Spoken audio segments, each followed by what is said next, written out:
At 41,000 feet, fuel is life. No fuel means no engines. No engines means silence. And silence at this altitude usually means disaster. This really happened, on a real passenger jet, with over 100 people on board.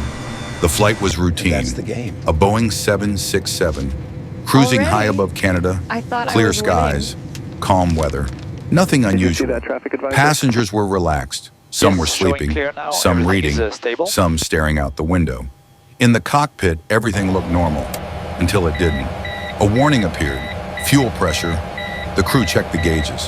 The numbers didn't make sense. Moments later, the first engine flamed out. No explosion, just silence. One engine gone.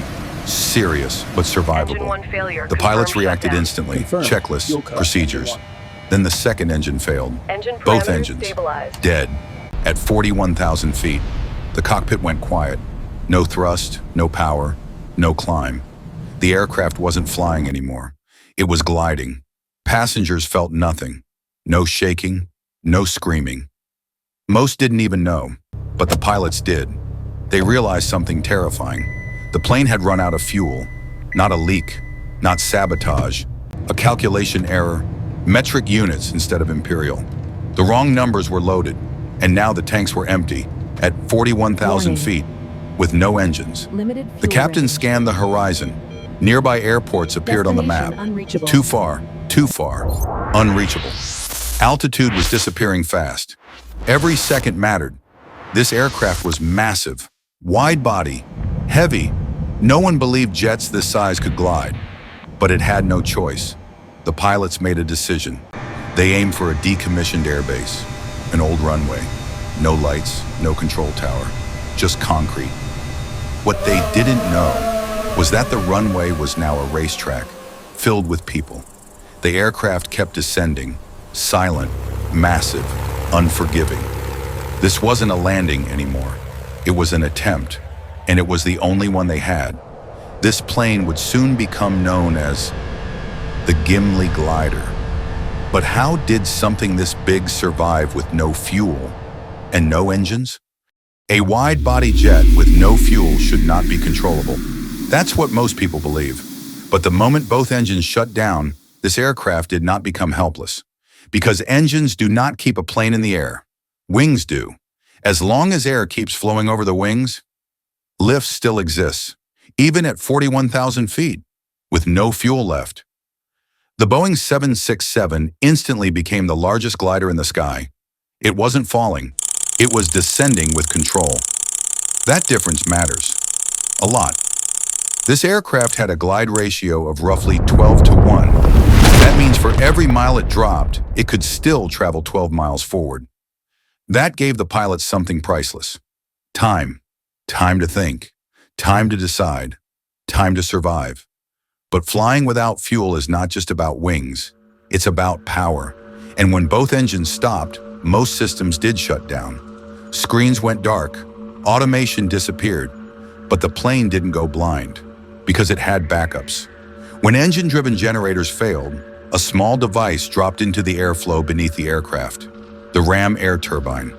As long as the plane kept moving forward, it kept spinning. That spinning generated emergency power, not enough for comfort, but enough for control. Basic flight instruments came back online.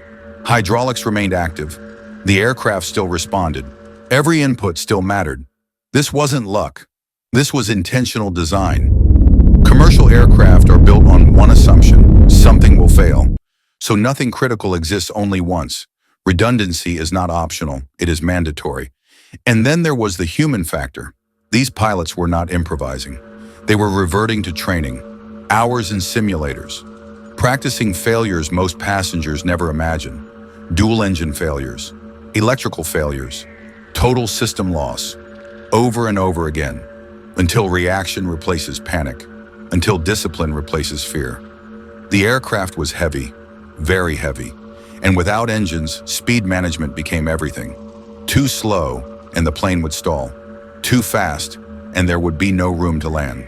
The pilots manually calculated descent rates. No computers, no automation, just experience. They chose a landing site that barely existed anymore. An old military base with a runway shorter than what the aircraft something else made it worse. The runway was being used as a racetrack. People were on the ground, unaware. The pilots had seconds to adjust.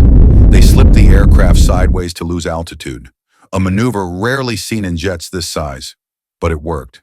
The aircraft stayed controllable, because even without fuel, it was still flying.